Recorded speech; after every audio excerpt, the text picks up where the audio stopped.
Alexandre Dubois observait la ville de Paris depuis les baies vitrées de son bureau au 52e étage de la tour Montparnasse. Les lumières scintillaient comme des diamants éparpillés sur un tissu de velours noir, mais cette beauté ne parvenait plus à émouvoir son cœur endurci par des années de solitude dorée. À 34 ans, il possédait un empire financier estimé à plus de 3 milliards d'euros, des propriétés dans le monde entier et une réputation qui faisait trembler les salles de marché. Pourtant, en cette soirée de novembre, Alexandre ressentait un vide immense qui semblait grandir avec chaque succès professionnel. Son téléphone vibra, interrompant ses pensées mélancoliques. Le nom de Marcus Leroy s'affichait sur l'écran, son meilleur ami depuis l'université, probablement la seule.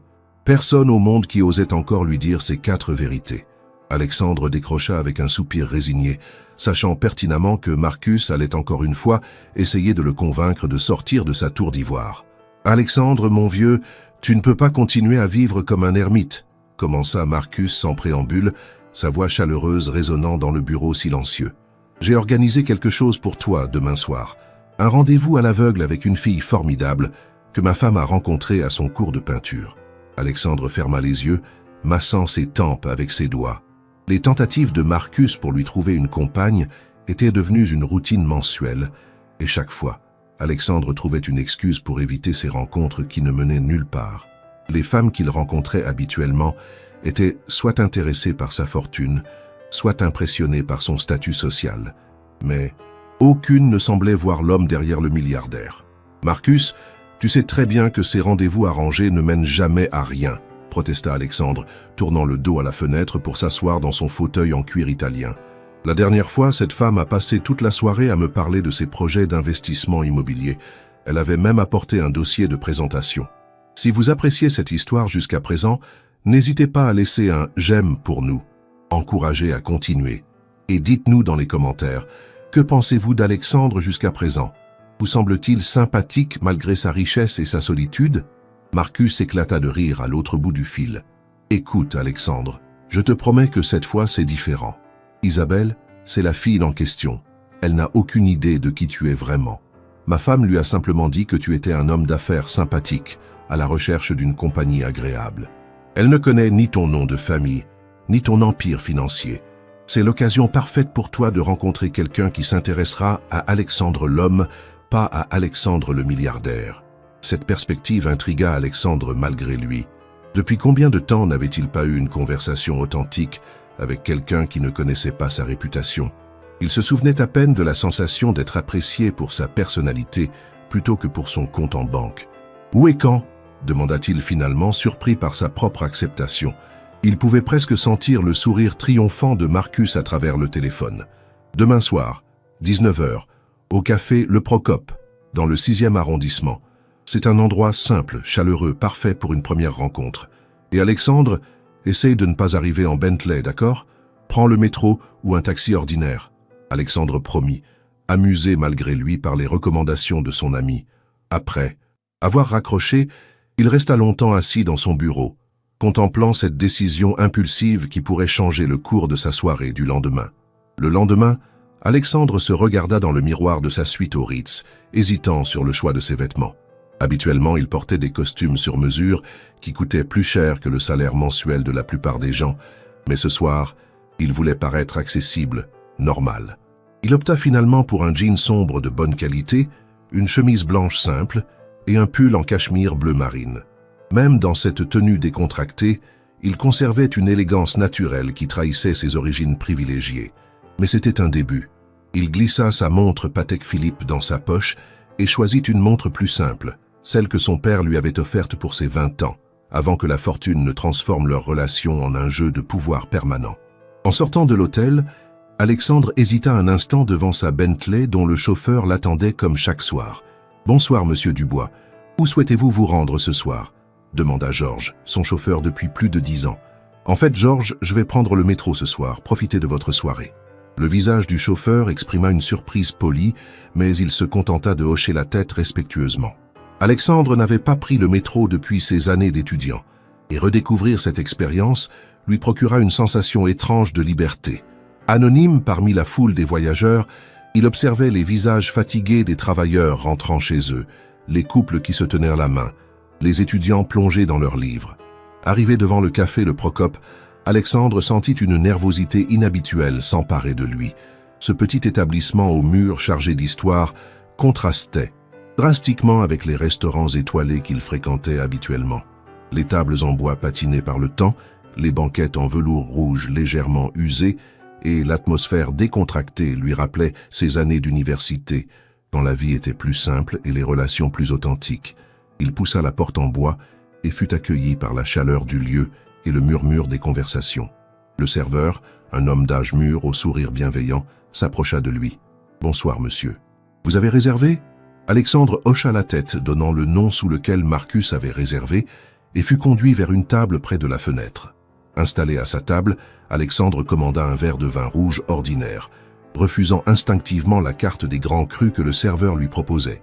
Il consulta sa montre simple, 19h moins 5. Son cœur battait plus vite qu'il ne l'aurait souhaité, et il ne pouvait s'empêcher de se demander à quoi ressemblait cette mystérieuse Isabelle. Marcus lui avait simplement dit qu'elle était authentique et belle, ce qui ne l'aidait pas beaucoup. Alexandre observait chaque femme qui entrait dans le café, essayant de deviner laquelle pourrait être son rendez-vous. À 19h pile, la porte s'ouvrit sur une silhouette féminine qui attira immédiatement son attention, non pas par une beauté spectaculaire, mais par quelque chose de plus subtil et de plus puissant. Isabelle Martin entra dans le café en secouant doucement ses cheveux châtains humides par la pluie fine qui tombait sur Paris. Elle portait un manteau beige, légèrement usé, mais parfaitement propre, et ses yeux noisettes balayaient la salle avec une timidité mêlée d'appréhension. Alexandre sut instantanément que c'était elle, non pas grâce à un signe distinctif que Marcus aurait pu lui donner, mais par une intuition profonde, qui le surprit lui-même.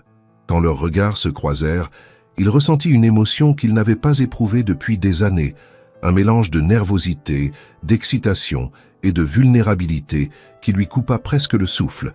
Isabelle lui sourit timidement, et ce sourire simple mais sincère illumina quelque chose au fond de son cœur endurci. « Excusez-moi, vous êtes Alexandre ?»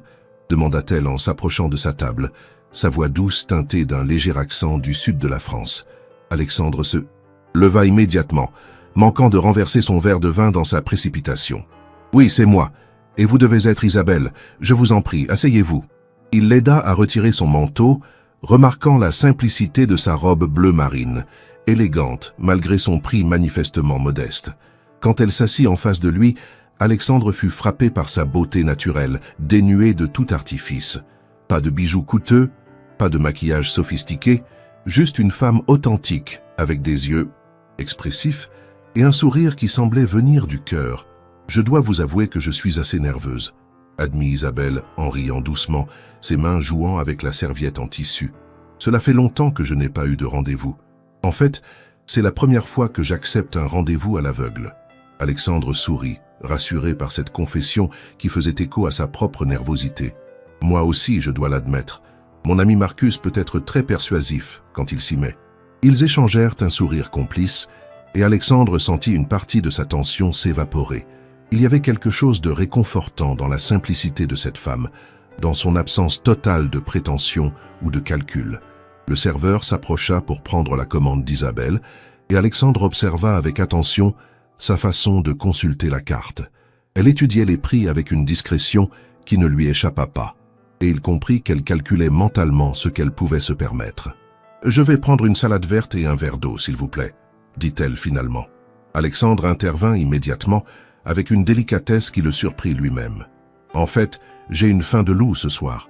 Isabelle, cela vous dérangerait-il si nous partagions quelques plats?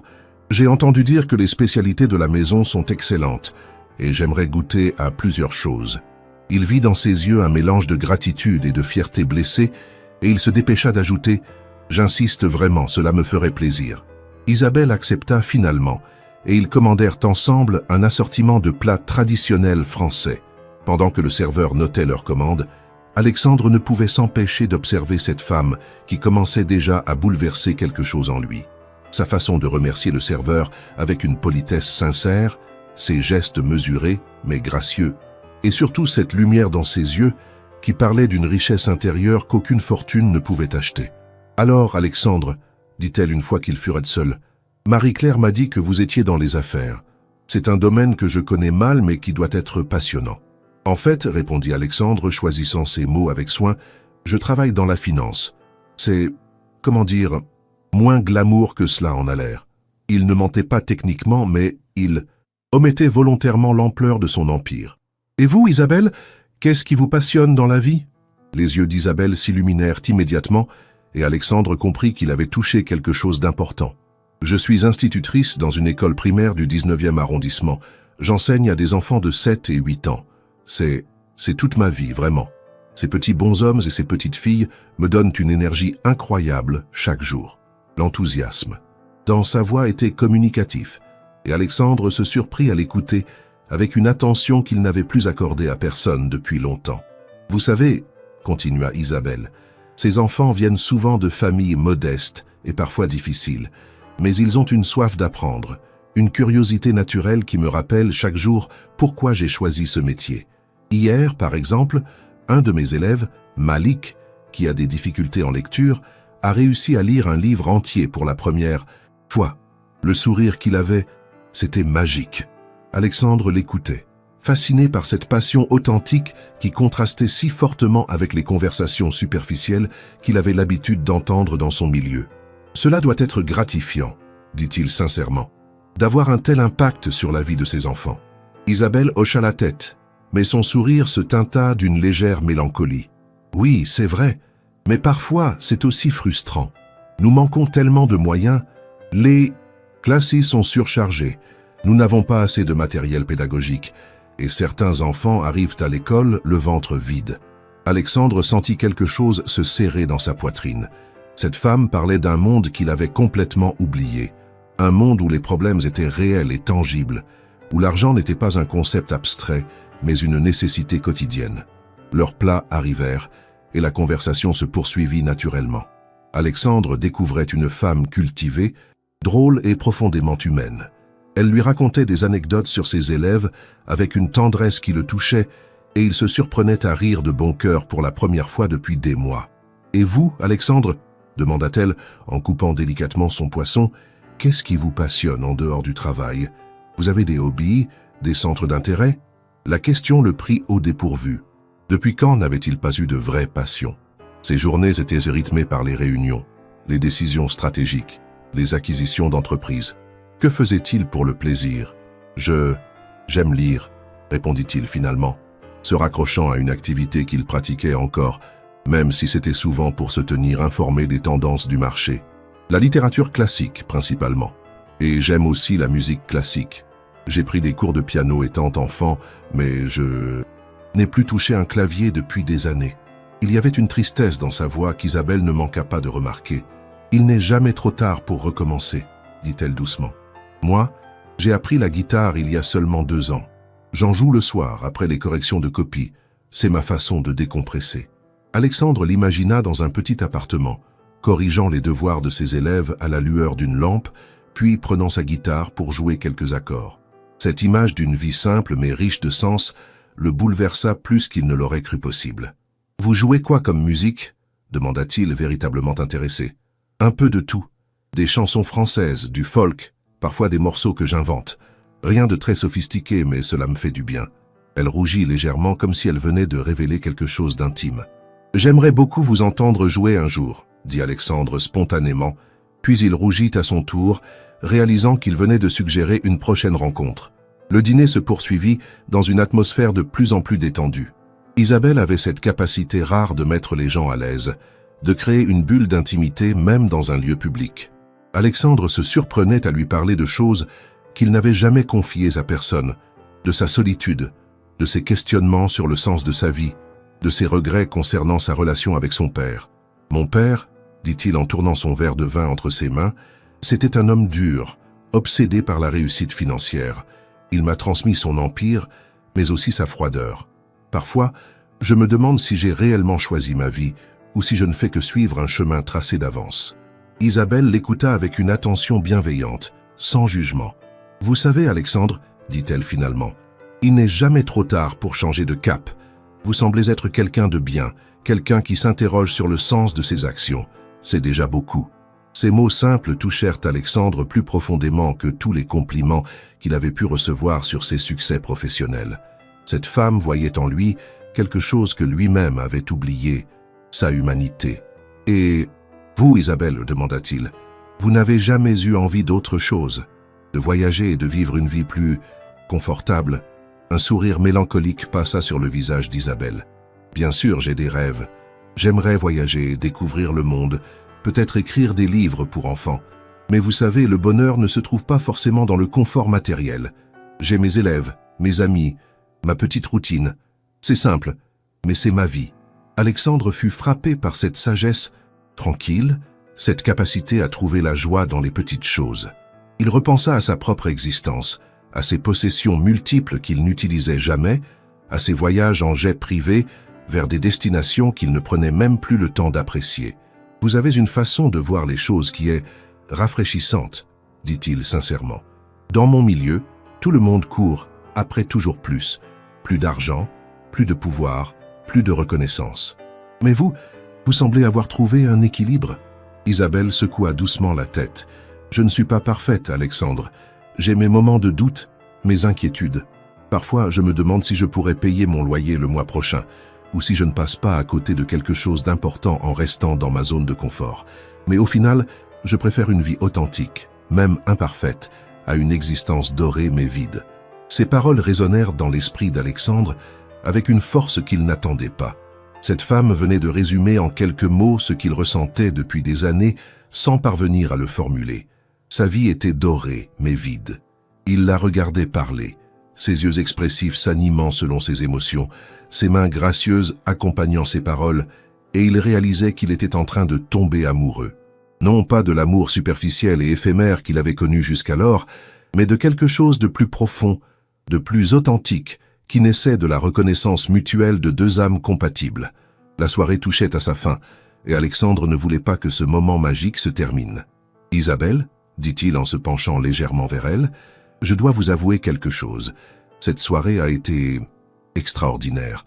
Je n'ai pas passé un moment aussi agréable depuis très longtemps. » Elle sourit, une rougeur délicate colorant ses joues. « Moi aussi, Alexandre.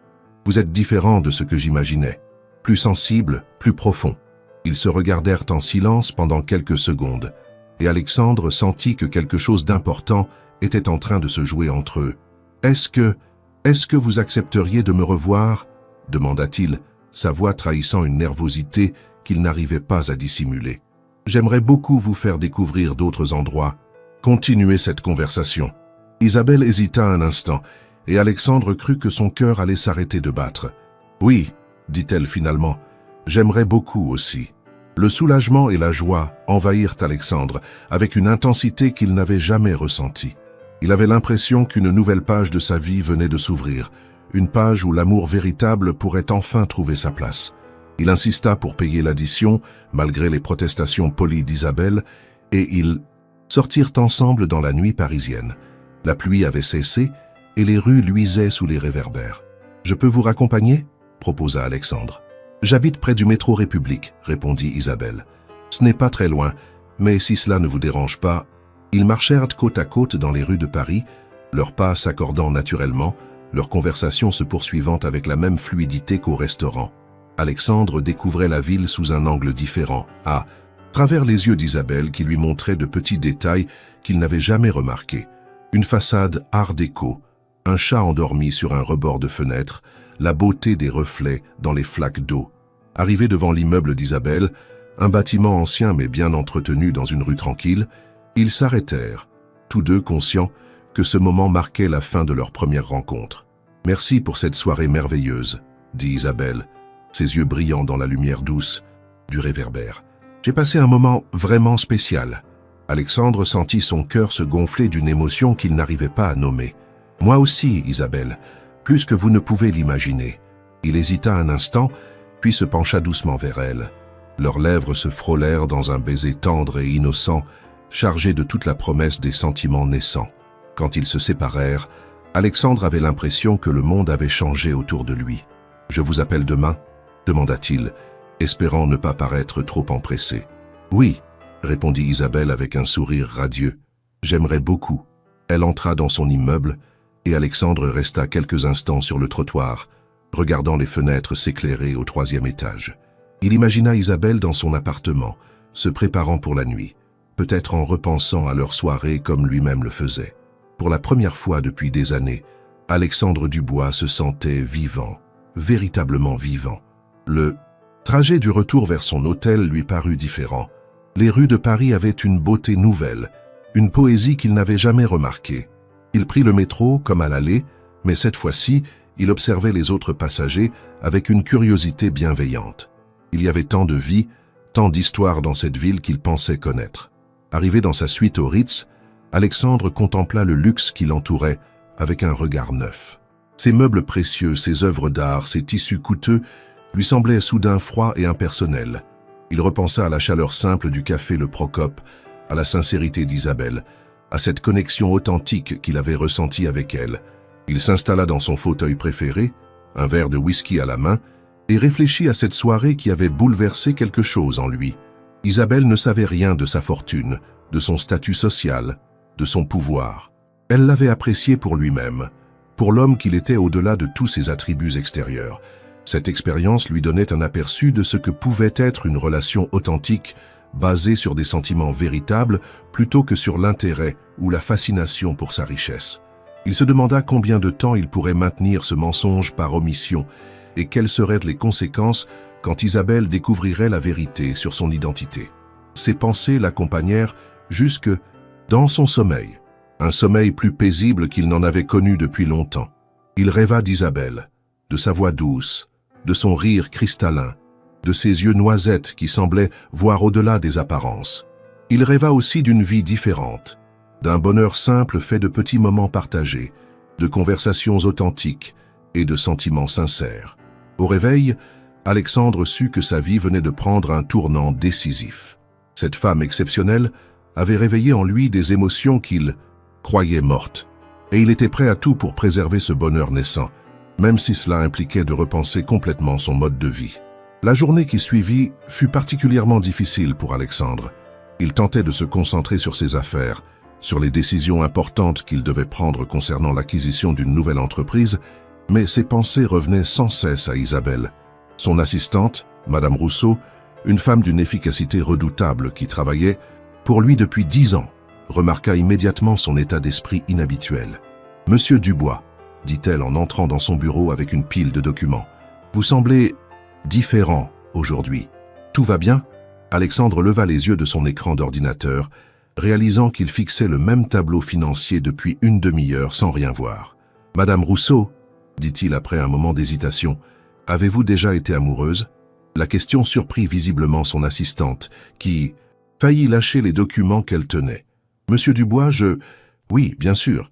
J'ai été marié pendant 25 ans avant que mon époux ne décède. » Alexandre hocha la tête, réalisant qu'il ne savait pratiquement rien de la vie privée de cette femme qui l'aidait à gérer son empire depuis une décennie. « Comment saviez-vous que c'était le bon ?»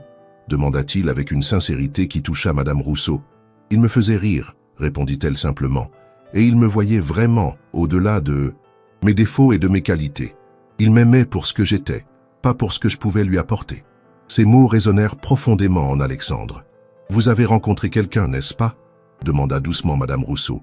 Alexandre sourit, un sourire différent de ceux qu'elle avait l'habitude de voir, plus chaleureux, plus humain. « Oui, admit-il, et c'est compliqué. » Madame Rousseau posa les documents sur le bureau et s'assit en face de lui, adoptant une posture moins formelle qu'à l'accoutumée. « Monsieur Dubois, si je puis me permettre, vous méritez d'être heureux. Vous avez construit un empire impressionnant.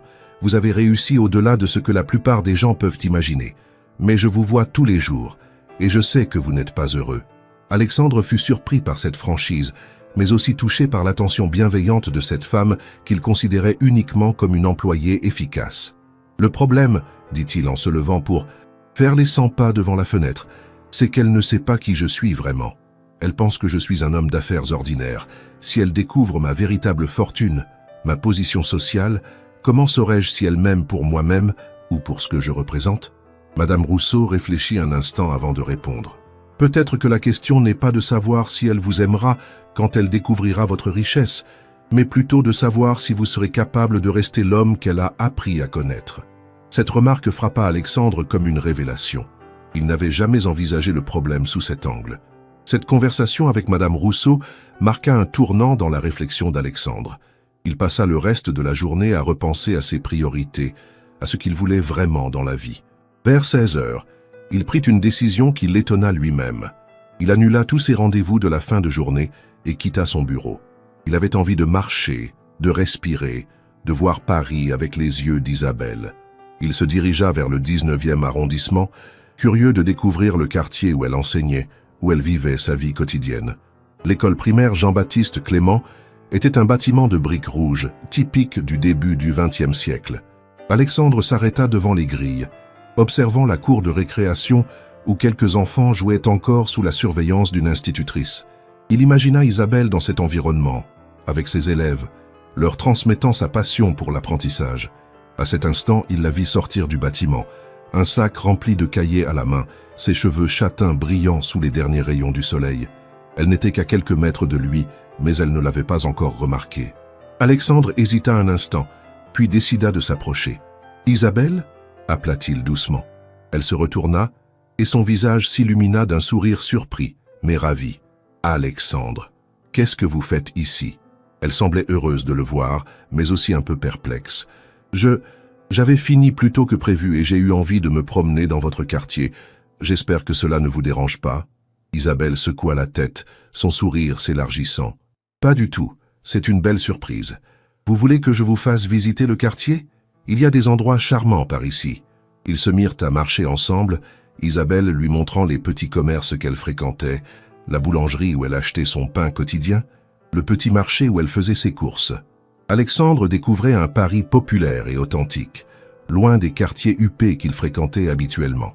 Il observait Isabelle saluer les commerçants, échanger quelques mots avec une voisine, caresser un chat de gouttière. Elle faisait partie de cette communauté. Elle y avait sa place, ses habitudes, ses liens. « C'est ici que je vis depuis 5 ans, dit-elle, en désignant son immeuble. Ce n'est pas le quartier le plus chic de Paris, mais j'aime cette atmosphère de village dans la ville. Vous voulez monter prendre un café ? Proposa-t-elle spontanément, puis elle rougit légèrement. Mon appartement n'est pas très grand, mais Alexandre accepta, immédiatement, touché par cette invitation qui marquait une étape dans leur relation naissante. L'appartement d'Isabelle était effectivement petit, un studio aménagé avec goût et ingéniosité. Chaque centimètre carré était optimisé, mais l'endroit respirait la chaleur et la personnalité. Des livres partout, des plantes vertes sur les rebords de fenêtres, des dessins d'enfants accrochés au mur, et dans un coin, une guitare acoustique posée sur un support artisanal. « C'est magnifique », dit Alexandre sincèrement, et il le pensait vraiment. Il y avait plus de vie et de chaleur dans ce petit studio que dans toutes ses propriétés réunies. « Vraiment, vous ne trouvez pas que c'est trop petit ?» demanda Isabelle, visiblement touchée par son compliment. « Non, c'est parfait. On sent que vous y êtes heureuse. » Et c'était vrai. L'appartement reflétait parfaitement la personnalité d'Isabelle. Sa simplicité assumée, son goût pour les choses authentiques, sa capacité à créer de la beauté avec peu de moyens.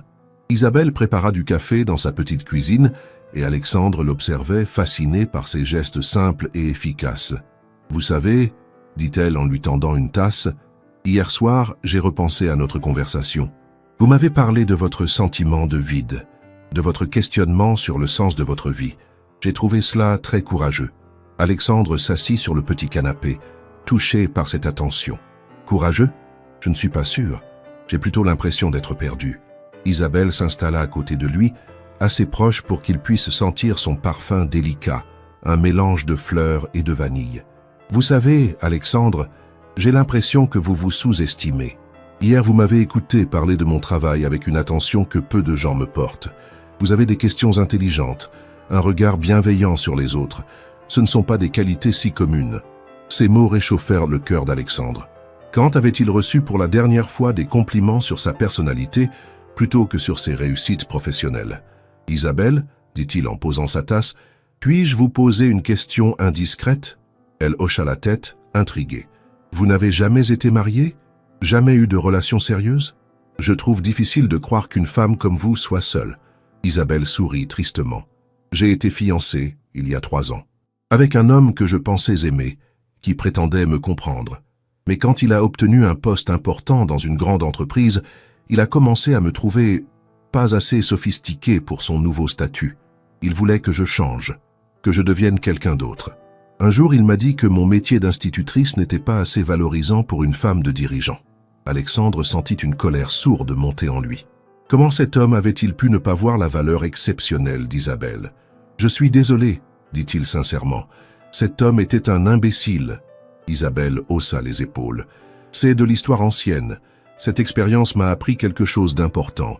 Je ne veux pas être avec quelqu'un qui ne m'accepte pas tel que je suis. Je préfère être seul qu'être avec quelqu'un qui me demande de jouer un rôle. » Ces paroles firent écho au propre questionnement d'Alexandre. N'était-il pas en train de faire exactement cela? De jouer un rôle, de cacher sa véritable identité. Mais sa situation était différente. Il ne demandait pas à Isabelle de changer. C'était lui qui essayait de redevenir l'homme qu'il avait été avant que la fortune ne le transforme. « Et vous, Alexandre? Vous n'avez jamais été marié ?» demanda Isabelle, détournant la conversation de ses propres blessures. « Non, » répondit-il. « J'ai eu des relations, mais rien de sérieux. J'ai toujours eu l'impression que les femmes que je rencontrais étaient attirées par mon statut, mes possessions, plutôt que par moi-même. Ils ne mentaient pas, même s'ils ne révélaient pas toute la vérité. C'est triste, dit doucement Isabelle. Vous méritez d'être aimé pour qui vous êtes vraiment. » Elle posa sa main sur la sienne, un geste simple mais chargé de tendresse. Ce contact électrisa Alexandre. La main d'Isabelle était douce, mais portait les traces de son travail, de sa vie authentique. Il entrelaça ses doigts avec les siens, et ils restèrent un moment en silence, savourant cette intimité naissante. « Isabelle, dit-il finalement, je dois vous dire quelque chose. Hier soir, quand nous nous sommes quittés, j'ai eu l'impression que ma vie prenait un tournant. Je ne sais pas ce qui va arriver entre nous, mais je sais que je veux le découvrir. » Isabelle le regarda dans les yeux, et il y eut une émotion profonde qui répondait à la sienne. « Moi aussi, Alexandre. Il y a quelque chose de spécial entre nous, n'est-ce pas? Je le sens, même si c'est peut-être trop tôt pour le dire. » Alexandre hocha la tête, ému par cette sincérité. « Oui, il y a quelque chose de spécial, quelque chose que je n'ai jamais ressenti avant. » Ils se rapprochèrent naturellement, et leurs lèvres se joignirent dans un baiser plus passionné que celui de la veille. Alexandre sentit toutes ses défenses tomber, tous ses masques s'effriter. Dans les bras d'Isabelle, il redevenait simplement un homme amoureux, vulnérable et authentique. Ils passèrent la soirée ensemble dans le petit appartement d'Isabelle. Elle lui joua de la guitare, des mélodies douces qui accompagnaient sa voix cristalline. Alexandre, assis sur le canapé, l'écoutait avec une attention totale, émerveillé par ce talent simple, mais touchant. « C'est magnifique, » dit-il quand elle posa sa guitare. « Vous avez une voix extraordinaire. » Isabelle rougit. « Vous exagérez, je ne suis qu'une amatrice. » Mais Alexandre voyait bien qu'elle était touchée par ses compliments. Il y avait en elle une humilité qui la rendait encore plus attachante. « Vous savez quoi ?» dit-il impulsivement. « Demain, c'est samedi. Accepteriez-vous de passer la journée avec moi? J'aimerais vous emmener quelque part de spécial. » Isabelle hésita un instant. « Je ne sais pas. Je ne voudrais pas que vous dépensiez. Trop d'argent pour moi. Je sais que les finances, c'est parfois compliqué. » Alexandre fut touché par cette considération. « Ne vous inquiétez pas pour cela.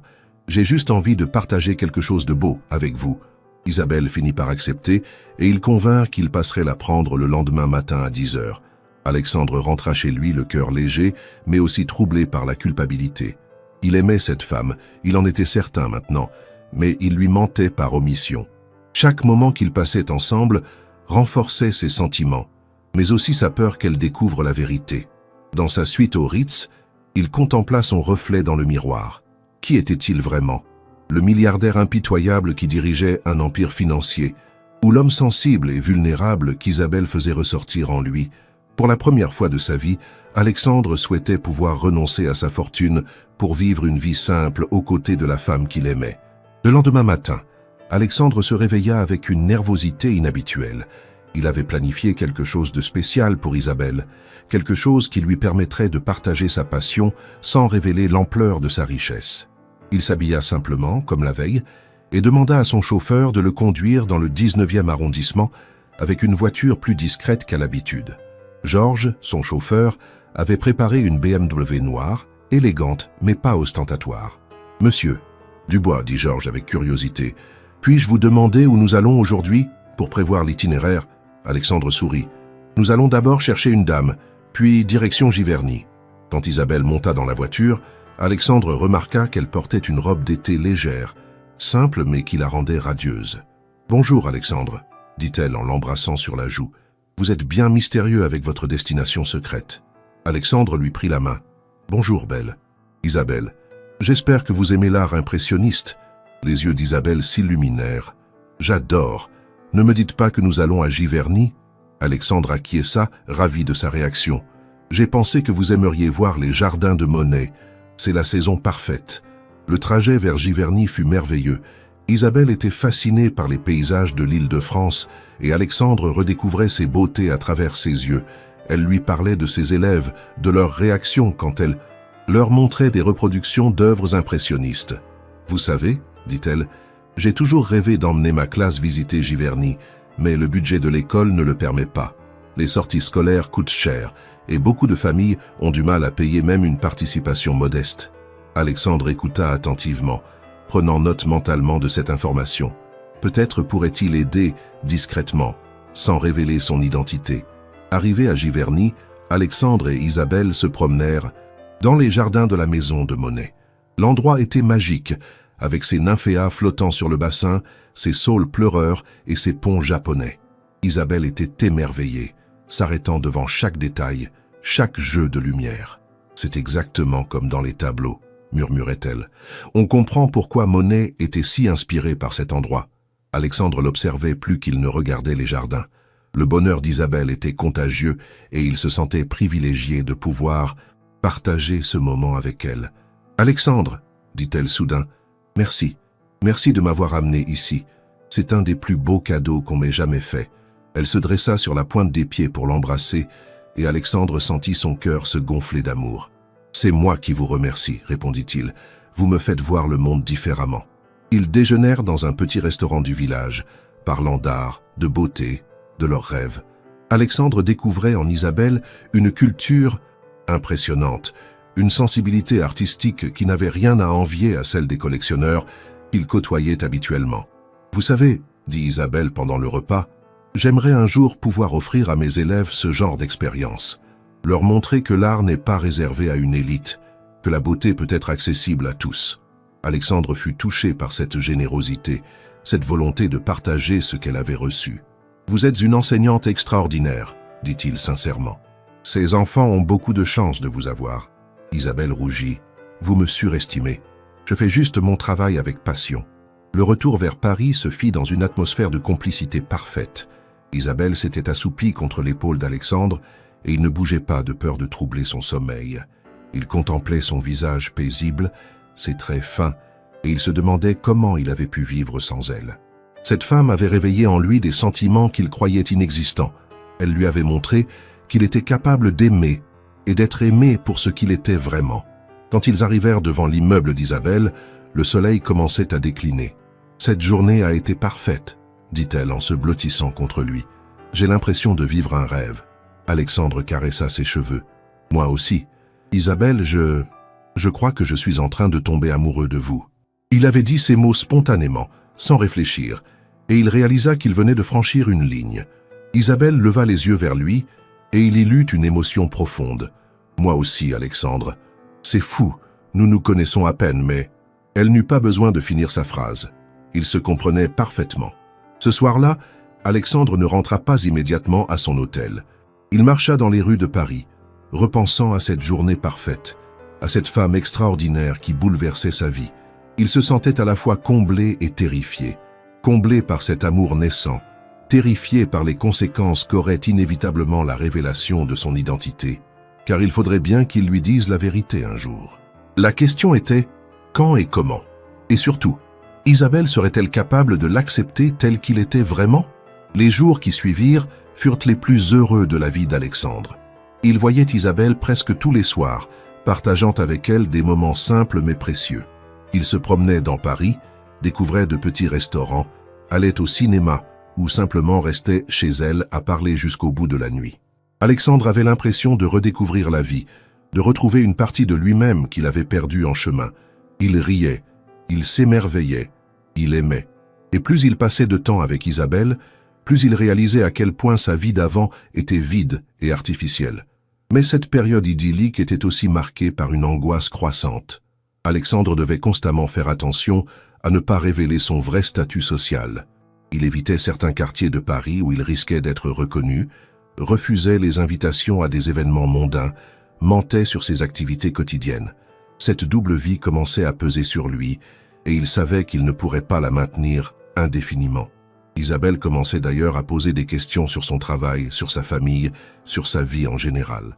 Un soir, alors qu'il dînait dans un petit bistrot du Marais, Isabelle aborda le sujet qui préoccupait Alexandre depuis des jours. « Alexandre, dit-elle en posant sa fourchette, j'ai l'impression que vous me cachez quelque chose.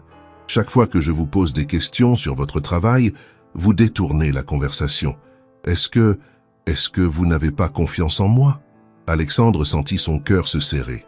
Il voyait la blessure dans les yeux d'Isabelle, cette crainte qu'il soit comme son ex-fiancé, quelqu'un qui ne la considérait pas comme son égal. « Isabelle, dit-il en prenant ses mains, ce n'est pas du tout cela. J'ai entièrement confiance en vous. C'est juste que c'est compliqué. » Isabelle le regarda intensément. « Compliqué comment? Vous êtes marié, vous avez des enfants, vous travaillez dans quelque chose d'illégal. » Alexandre ne put s'empêcher de sourire malgré la gravité de la situation. « Non, rien de tout cela. C'est juste que ma situation professionnelle est particulière. J'ai peur que cela change la façon dont vous me voyez. » Isabelle serra ses mains dans les siennes. « Alexandre, je vous aime. Pas votre travail, pas votre situation sociale, vous. L'homme que vous êtes quand nous sommes ensemble. » Ces mots touchèrent Alexandre au plus profond de son être. Il avait envie de tout lui dire, de se libérer de ce poids qui l'oppressait. « Isabelle, commença-t-il, si je vous dis la vérité, promettez-moi de ne pas me juger trop vite. Promettez-moi de me laisser vous expliquer. » Isabelle hocha la tête, visiblement inquiète, mais déterminée à entendre ce qu'il avait à dire. Alexandre prit une profonde inspiration. « Je ne suis pas exactement l'homme d'affaires ordinaire que vous pensez. J'ai réussi dans la finance, plus que je ne l'aurais imaginé. En fait, j'ai beaucoup d'argent, beaucoup plus que vous ne pouvez l'imaginer. » Isabelle le regarda sans comprendre. « Qu'est-ce que vous voulez dire par beaucoup ?» Alexandre hésita, puis décida de dire la vérité, toute la vérité. « Je suis milliardaire, Isabelle. Je possède un empire financier, des propriétés dans le monde entier.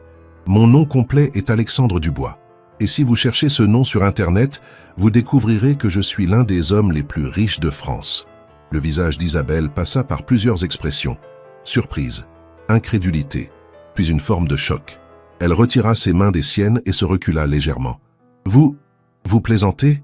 dit-elle d'une voix faible. Alexandre secoua la tête. « Je ne plaisante pas. Et avant que vous ne disiez quoi que ce soit, laissez-moi vous expliquer pourquoi je ne vous l'ai pas dit plus tôt. » Mais Isabelle se levait déjà, attrapant son sac. « Je ne peux pas. J'ai besoin de réfléchir. » Elle sortit précipitamment du restaurant, laissant Alexandre seul avec ses remords et ses craintes. Il avait su que ce moment arriverait, mais il n'était pas préparé à la voir partir ainsi, à voir la douleur dans ses yeux. Alexandre paya rapidement et sortit du restaurant, mais Isabelle avait déjà disparu dans la foule parisienne.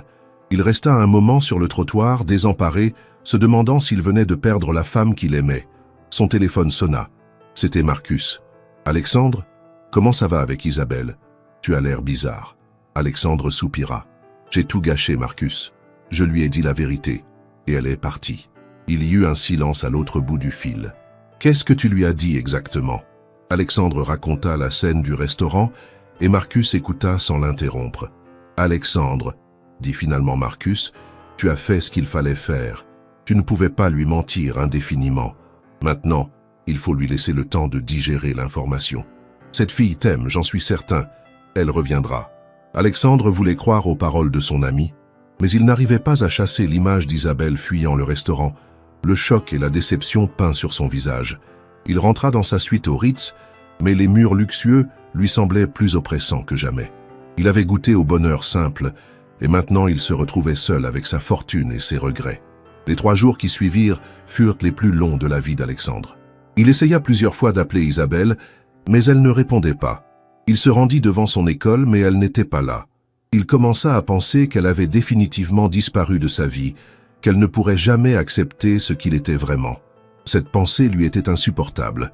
Il avait découvert l'amour véritable et il l'avait perdu par sa propre faute, par sa lâcheté initiale. Le troisième soir, alors qu'il était dans son bureau, contemplant Paris depuis ses baies vitrées, son téléphone sonna. C'était un numéro qu'il ne connaissait pas. « Allô » dit-il d'une voix fatiguée. « Alexandre ?» La voix d'Isabelle fit battre son cœur plus fort. « Isabelle, je suis tellement heureux que vous appeliez. Alexandre, l'interrompit-elle. Pouvez-vous venir me retrouver? Je suis au jardin du Luxembourg, près de la fontaine Médicis. J'ai besoin de vous parler. Alexandre n'hésita pas une seconde. J'arrive tout de suite. Il courut presque jusqu'au jardin du Luxembourg, son cœur battant la chamade. Il la trouva assise sur un banc, contemplant la fontaine. Elle était pâle, et il voyait qu'elle avait pleuré. « Isabelle », dit-il doucement en s'approchant. Elle leva les yeux vers lui, et il y lut une tristesse profonde, mais aussi une détermination qui lui donna de l'espoir. « Asseyez-vous », dit-elle en tapotant le banc à côté d'elle. Alexandre s'assit, gardant une distance respectueuse, attendant qu'elle parle. « Ces 3 derniers jours ont été les plus difficiles de ma vie, » commença Isabelle. « J'ai eu l'impression que tout ce que nous avions vécu ensemble était un mensonge. J'ai pensé que vous vous étiez moqué de moi, que j'étais juste un divertissement pour vous. » Alexandre voulut protester, mais elle leva la main pour l'arrêter. « Laissez-moi finir. J'ai fait des recherches sur Internet. J'ai découvert qui vous êtes vraiment, Alexandre Dubois, le milliardaire. J'ai vu des photos de vous dans des galas, des articles sur vos acquisitions d'entreprises, votre mode de vie. » Alexandre sentit son cœur se serrer. « Et maintenant que vous savez tout, qu'est-ce que vous ressentez ?» demanda-t-il d'une voix à peine audible. Isabelle le regarda directement dans les yeux. « J'ai peur, » dit-elle simplement. « J'ai peur que nous venions de 2 mondes trop différents. J'ai peur que vous vous lassiez de ma vie simple, de mes préoccupations quotidiennes. J'ai peur de ne pas être à la hauteur de votre univers. » Alexandre ne put retenir plus longtemps les mots qui se bousculaient dans sa gorge. « Isabelle, écoutez-moi. Ce que nous avons vécu ensemble, c'était la réalité. L'homme que je suis quand je suis avec vous, c'est le vrai Alexandre. Pas le milliardaire que décrivent les journaux, pas le requin de la finance, mais l'homme que vous avez appris à connaître. Vous m'avez fait redécouvrir qui j'étais vraiment. Vous m'avez rendu ma humanité. » Il prit ses mains dans les siennes. « Je comprends vos peurs, mais croyez-moi, je n'ai jamais été aussi heureux que depuis que je vous connais. Votre monde, votre vie simple, c'est exactement ce dont j'avais besoin. » Isabelle le regarda longuement, cherchant la sincérité dans ses yeux. « Alexandre, si nous continuons ensemble, cela va changer beaucoup de choses. Les gens vont parler. Ils vont dire que je suis avec vous pour votre argent. Et puis, comment pourrions-nous avoir une relation équilibrée? Vous pouvez vous offrir tout ce que vous voulez, et moi je calcule avant d'acheter un livre. » Alexandre secoua la tête. « L'argent, ce n'est que de l'argent. Ce qui compte, c'est ce que nous ressentons l'un pour l'autre. Et quant à ce que pensent les gens, est-ce que cela a vraiment de l'importance? Nous savons la vérité. Nous savons ce que nous vivons. » « Mais Alexandre, » insista Isabelle, « votre mode de vie, vos obligations sociales, votre travail, comment pourrais-je m'intégrer dans tout cela? Je ne sais pas comment me tenir dans un gala de charité, je ne connais rien au code de votre milieu. » Alexandre sourit pour la première fois depuis 3 jours. « Vous voulez que je vous dise un secret? Je déteste les galas de charité. Je déteste les codes de mon milieu. Ce que je veux, c'est une vie authentique avec vous. Nous trouverons notre équilibre. Nous créerons notre propre mode de vie. N'hésitez pas à laisser un j'aime si cette histoire vous plaît toujours. Et dites-nous dans les commentaires, pensez-vous qu'Isabelle et Alexandre peuvent surmonter leurs différences? Que feriez-vous à la place d'Isabelle? » Isabelle resta silencieuse pendant de longues minutes, réfléchissant aux paroles d'Alexandre. Enfin, elle soupira. « J'ai peur, Alexandre. J'ai peur de vous perdre, mais j'ai aussi peur de me perdre moi-même dans votre monde. » Alexandre comprit qu'elle était à un tournant, qu'elle devait choisir entre la sécurité de sa vie simple et l'aventure incertaine de leur amour. « Isabelle, » dit-il doucement, « je ne vous demande pas de renoncer à qui vous êtes. Je vous demande juste de nous donner une chance. Nous apprendrons ensemble. Nous construirons quelque chose de nouveau. Et si cela ne marche pas ?» demanda-t-elle. « Si nous découvrons que nous sommes trop différents ?» Alexandre prit ses mains et les porta à ses lèvres. « Alors au moins nous aurons essayé. Mais moi je suis sûr que cela va marcher parce que je vous aime, Isabelle. Je vous aime comme je n'ai jamais aimé personne. » Ces mots simples mais chargés d'émotion touchèrent Isabelle au plus profond de son cœur. Elle voyait dans les yeux d'Alexandre une sincérité qui ne pouvait pas être feinte, une vulnérabilité qui contrastait avec l'image du businessman impitoyable qu'elle avait découverte sur Internet. « Moi aussi je vous aime, Alexandre », dit-elle finalement, et ces mots libérèrent une tension énorme dans la poitrine d'Alexandre. « Mais j'ai besoin de temps pour m'habituer à cette nouvelle réalité. J'ai besoin de comprendre ce que cela signifie vraiment d'être avec vous. » Alexandre hocha la tête, soulagé qu'elle ne le rejette pas définitivement. « Prenez tout le temps qu'il vous faut. Je serai là, patient, à vous attendre. » Ils s'embrassèrent tendrement, un baiser chargé de promesses et d'incertitudes, mais aussi d'un amour qui semblait plus fort que tous les obstacles. Les semaines qui suivirent furent une période d'adaptation délicate pour Alexandre et Isabelle. Ils se voyaient régulièrement, mais Isabelle gardait une certaine réserve, comme si elle testait la solidité de leurs sentiments face à cette nouvelle donne. Alexandre, de son côté, s'efforçait de rester l'homme qu'elle avait appris à aimer, évitant soigneusement d'étaler sa richesse ou de changer leur routine habituelle.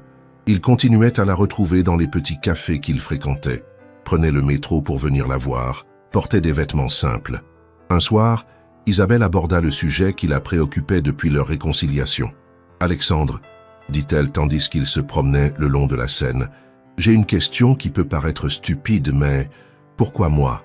Avec votre statut, votre fortune, vous pourriez avoir n'importe quelle femme, des femmes sophistiquées, cultivées, qui connaissent votre monde. Pourquoi une simple institutrice du 19e arrondissement? » Alexandre s'arrêta de marcher et se tourna vers elle, prenant ses mains dans les siennes. « Isabelle, vous posez cette question parce que vous ne vous voyez pas comme je vous vois. Vous parlez de simplicité, mais moi je vois une richesse extraordinaire. Vous avez quelque chose que tous ces gens sophistiqués n'ont pas. Une âme. Vous êtes authentique, généreuse, passionnée. Vous me faites rire, vous me faites réfléchir, vous me rendez meilleur. Avec vous, je redeviens humain. » Il caressa tendrement sa joue. « Et puis, vous m'aimez pour moi, pas pour ce que je possède. Croyez-moi, c'est plus rare que vous ne le pensez. » Ces paroles rassurèrent Isabelle, mais elle avait encore des doutes. « Et votre entourage? Vos amis, vos associés, que vont-ils penser de nous ?» Alexandre réfléchit un instant. « Mes vrais amis, comme Marcus, seront heureux pour moi. Quant aux autres, leurs opinions ne m'importent pas. J'ai passé trop d'années à vivre selon les attentes des autres, à jouer un rôle qui n'était pas le mien.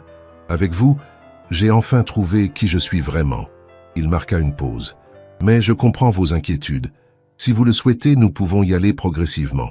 Je peux vous présenter d'abord à Marcus et sa femme. Ils vous adorent déjà, j'en suis sûr. » Isabelle accepta cette proposition et quelques jours plus tard, Alexandre organisa un dîner chez Marcus et Marie-Claire. L'appartement des Leroy, situé dans le 7e arrondissement, était élégant mais chaleureux, reflétant la personnalité de ses propriétaires. Marie-Claire accueillit Isabelle avec une gentillesse sincère, et Marcus se montra aussi charmant qu'Alexandre l'avait promis. « Alors, c'est vous la femme qui a réussi à humaniser notre cher Alexandre ?» dit-il en riant. « Il faut que vous nous donniez votre secret. » Le dîner se déroula merveilleusement bien. Isabelle, initialement intimidée, se détendit rapidement grâce à la simplicité et à la bienveillance de leurs hôtes. Marie-Claire et elle découvrirent qu'elles partageaient une passion pour la littérature et l'art, et Marcus régala l'assemblée avec des anecdotes sur les frasques de jeunesse d'Alexandre. « Tu sais, Isabelle, » dit Marie-Claire vers la fin de la soirée, « je n'ai jamais vu Alexandre aussi heureux. Il rayonne, littéralement depuis qu'il vous connaît. » Alexandre sourit, embarrassé mais touché par ces paroles. « Et nous sommes ravis de voir enfin notre ami amoureux, » ajouta Marcus. « Cela fait des années que nous essayons de lui présenter des femmes, et il les trouvait toutes soit trop intéressées par son argent, soit pas assez authentiques.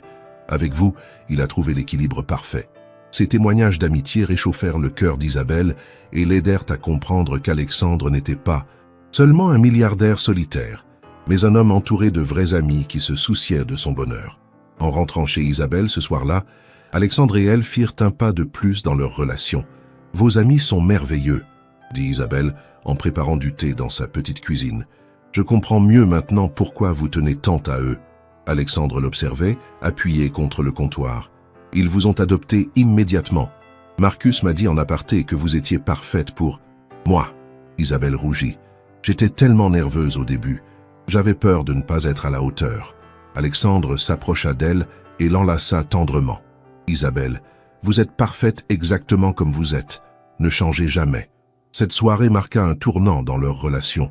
Isabelle commençait à accepter l'idée qu'elle pouvait faire partie du monde d'Alexandre sans perdre son identité. De son côté, Alexandre réalisait qu'il était possible de concilier sa vie professionnelle avec son bonheur personnel, à condition de faire les bons choix. Il commença à déléguer davantage, à refuser certaines obligations sociales qui lui pesaient, à se concentrer sur l'essentiel. Quelques semaines plus tard, Alexandre eut une idée qui allait changer la perspective d'Isabelle sur leur relation. Se souvenant de sa préoccupation concernant le manque de moyens de son école pour organiser des sorties pédagogiques, il décida d'agir discrètement. Il contacta le directeur de l'école, Jean-Baptiste Clément, se présentant comme un mécène anonyme souhaitant financer des projets éducatifs. Il offrit de payer une sortie scolaire à Giverny pour toutes les classes de l'école, ainsi que l'achat de matériel pédagogique. Le directeur, M. Bertrand, ne put cacher sa joie et sa surprise.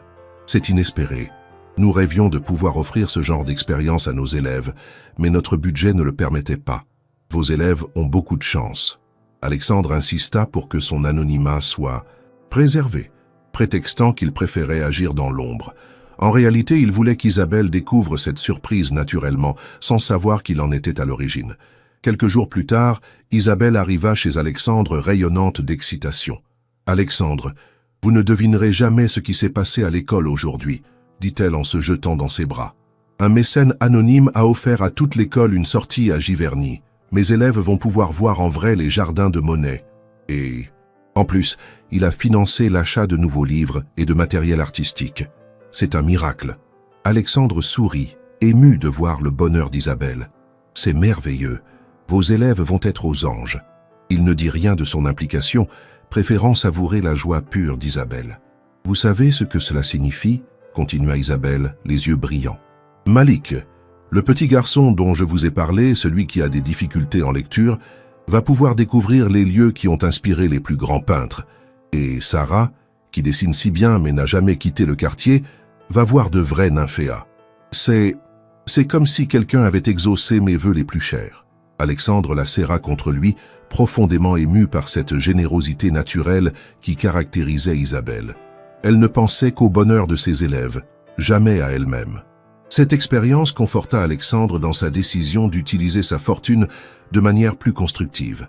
Il commença à s'intéresser davantage aux projets philanthropiques, cherchant des moyens d'aider concrètement, sans chercher la reconnaissance.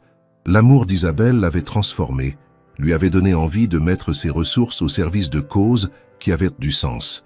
Il créa discrètement une fondation dédiée à l'éducation, avec l'intention d'aider des écoles défavorisées à travers la France. Parallèlement, leur relation continuait de s'épanouir. Alexandre présentait progressivement Isabelle à d'autres personnes de son entourage, toujours en choisissant soigneusement ceux qui sauraient l'accueillir avec bienveillance. Isabelle, de son côté, l'invitait à des événements liés à son travail, spectacles de fin d'année de l'école, réunions avec d'autres enseignants, sorties avec ses collègues. Alexandre découvrait un monde qu'il ne connaissait pas, celui des gens ordinaires avec leurs préoccupations quotidiennes, leur joie simple, leur solidarité naturelle. Un soir de printemps, 6 mois après leur première rencontre, Alexandre et Isabelle se promenaient dans le Marais après un dîner romantique. Ils passaient devant une petite galerie d'art qui exposait les œuvres d'artistes locaux. « Regardez cette toile, » dit Isabelle en s'arrêtant devant la vitrine. « Elle me rappelle les dessins que font mes élèves. Il y a quelque chose de si pur, de si spontané dans l'art quand il vient du cœur. » Alexandre observa le tableau, une scène de rue parisienne peinte avec beaucoup d'émotion mais peu de technique académique. « Vous avez raison, dit-il. Il y a plus de vie dans cette toile que dans beaucoup d'œuvres de maîtres que je possède. » Il réalisa soudain ce qu'il venait de dire et se mordit la lèvre. Isabelle le regarda avec curiosité. « Vous possédez des œuvres de maître ?» demanda-t-elle doucement. Alexandre soupira. Il avait encore du mal à parler naturellement de sa richesse, craignant toujours que cela ne change le regard d'Isabelle sur lui. « Oui, admit-il, j'ai quelques tableaux, des investissements surtout, mais je réalise que je ne les regarde jamais vraiment. Ce sont plus des objets de valeur que des sources de beauté. » Isabelle réfléchit un moment. « Alexandre, dit-elle finalement, j'aimerais voir où vous vivez vraiment. Pas l'hôtel où nous nous sommes parfois retrouvés, mais votre vraie maison. » Je pense qu'il est temps que je découvre entièrement votre univers. » Alexandre sentit son cœur s'accélérer. Il avait évité ce moment, craignant que l'opulence de ses propriétés n'impressionne ou n'intimide Isabelle. « Êtes-vous sûr ?» demanda-t-il. « C'est différent de ce que vous connaissez. » Isabelle prit sa main. « J'en suis sûr. Si nous voulons construire quelque chose ensemble, je dois connaître toute votre vie. » Le week-end suivant, Alexandre emmena Isabelle dans sa propriété principale, un hôtel particulier du 16e arrondissement qu'il avait acheté et entièrement rénové quelques années plus tôt. Quand la grille électronique s'ouvrit et qu'ils remontèrent l'allée bordée d'arbres centenaires, Isabelle resta silencieuse, impressionnée malgré elle par la majesté du lieu. La demeure du XVIIIe siècle, parfaitement restaurée, s'élevait devant eux comme un petit château au cœur de Paris. « Alexandre, » murmura Isabelle en descendant de la voiture, « c'est magnifique. Vous vivez vraiment ici ?»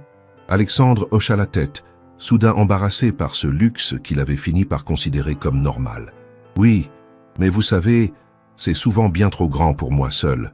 La plupart des pièces, je ne les utilise jamais. » Il la guida vers l'entrée principale où les attendait Henri, son majordome depuis 15 ans. « Bonjour, monsieur Dubois, » dit Henri avec sa politesse habituelle. « Mademoiselle » ajouta-t-il en s'inclinant légèrement devant Isabelle. « Henri, je vous présente Mademoiselle Martin, » dit Alexandre. « Isabelle, voici Henri qui s'occupe de cette maison bien mieux que moi. » Isabelle serra la main d'Henri, qui fut charmé par sa simplicité naturelle. « Enchanté, Henri.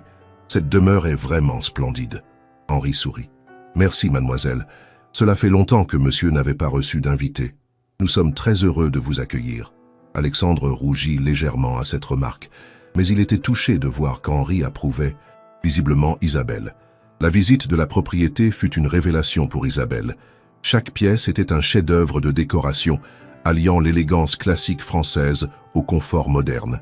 La bibliothèque contenait des milliers de livres rares. Le salon de musique abritait un piano à queue Steinway, et les murs étaient ornés de tableaux qu'Isabelle reconnut comme des œuvres d'artistes célèbres. « C'est un Renoir ?» demanda-t-elle, en s'arrêtant devant une toile représentant une scène de café parisien. « Oui, » répondit Alexandre. « Mais vous savez, depuis que nous allons dans de vrais cafés parisiens, je trouve que cette peinture a perdu de son charme. La réalité est tellement plus belle. » Ils arrivèrent dans les appartements privés d'Alexandre, plus intimes et chaleureux que les salons d'apparat.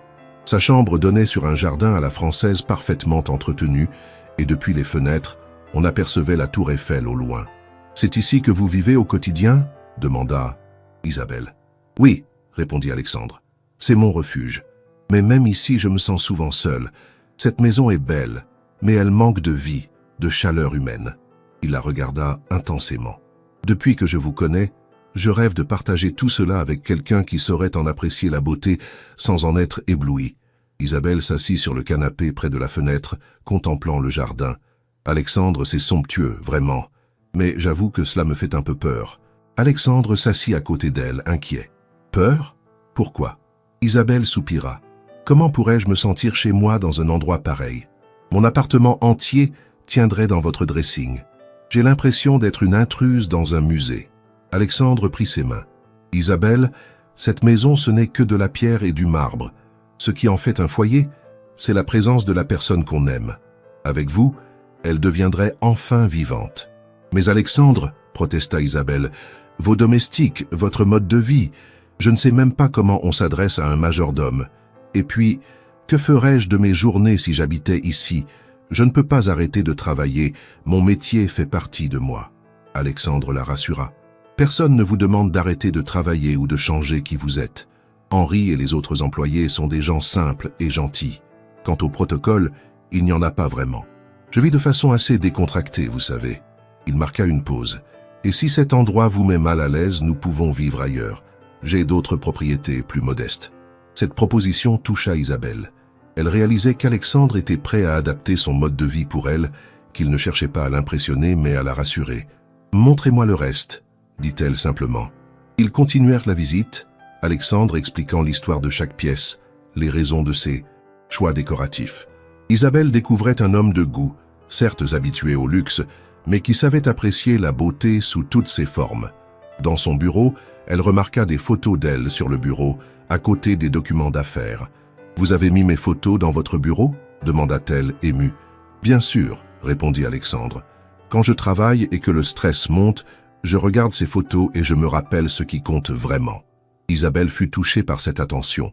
Elle commençait à comprendre qu'Alexandre n'était pas le playboy superficiel qu'elle avait imaginé, mais un homme sensible qui avait trouvé en elle un ancrage émotionnel. « Alexandre, dit-elle en se tournant vers lui, j'ai une confession à faire. Quand j'ai découvert qui vous étiez vraiment, j'ai eu peur que vous vous lassiez de moi, que je ne sois qu'une expérience exotique pour vous. » « Une expérience exotique ?» répéta Alexandre surpris. « Isabelle, vous êtes l'amour de ma vie. Il n'y a rien d'exotique là-dedans, juste de l'amour pur et sincère. » Ces mots simples mais profonds émurent Isabelle aux larmes. « Moi aussi je vous aime, Alexandre, plus que je ne l'aurais cru possible. » Ils s'embrassèrent passionnément, et pour la première fois depuis qu'elle connaissait sa véritable identité, Isabelle se sentit parfaitement à sa place dans les bras d'Alexandre, peu importe le cadre qui les entourait. Ce soir-là, Isabelle resta pour la première fois dans la propriété d'Alexandre. Ils dînèrent en tête-à-tête dans la petite salle à manger privée, servie discrètement par Henri, qui avait préparé un repas simple mais raffiné. « Henri cuisine divinement », dit Alexandre, en voyant Isabelle savourer le plat. « Il a travaillé dans de grands restaurants avant de venir ici. » Isabelle sourit. « Il faudra que je lui demande quelques recettes. Mes talents culinaires se limitent aux pâtes et aux salades. » Alexandre rit. « Nous pourrons prendre des cours de cuisine ensemble.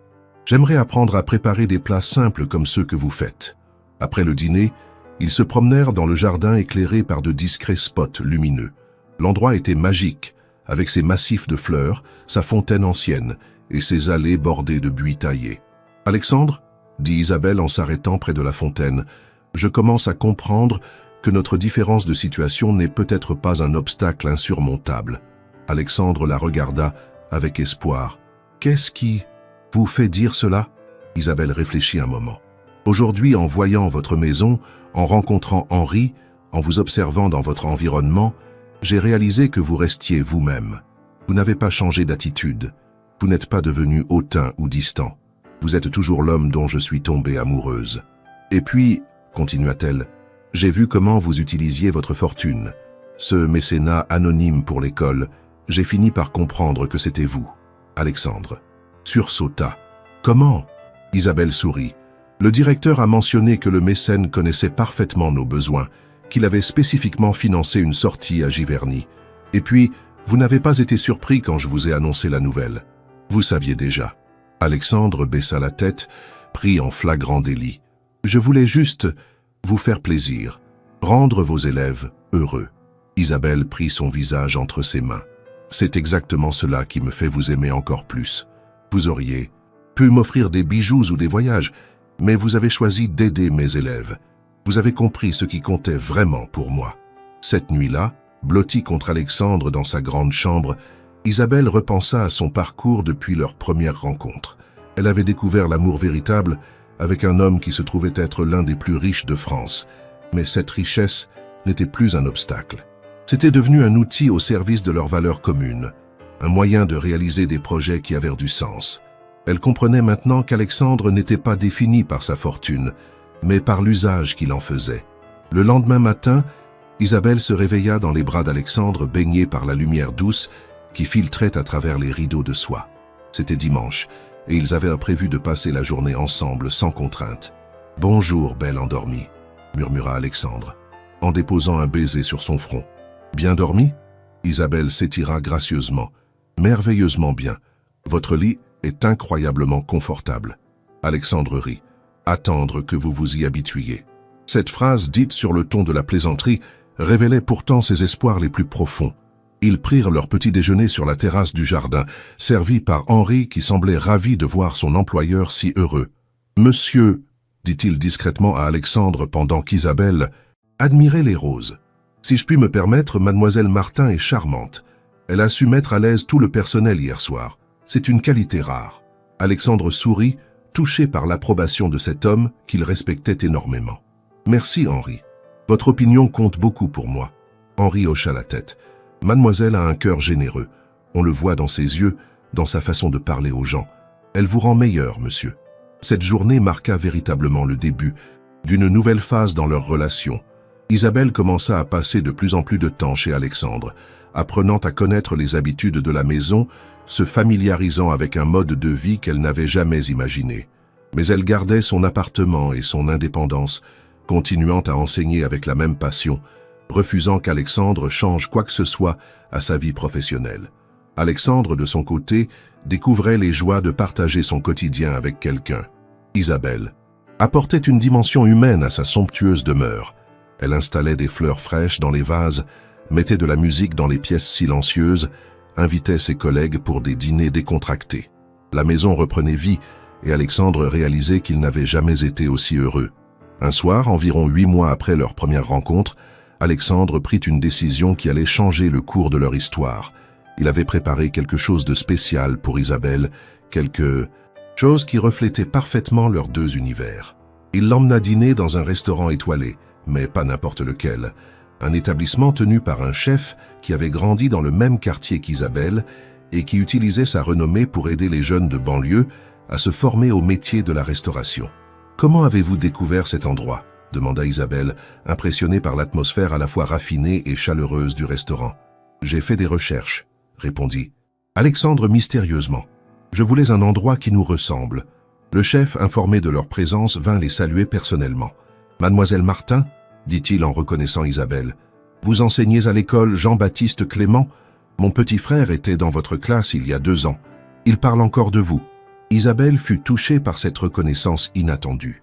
Pendant le repas, Alexandre observait Isabelle parler avec passion de ses élèves au chef qui partageait avec elle sa philosophie sur l'importance de donner sa chance à chacun.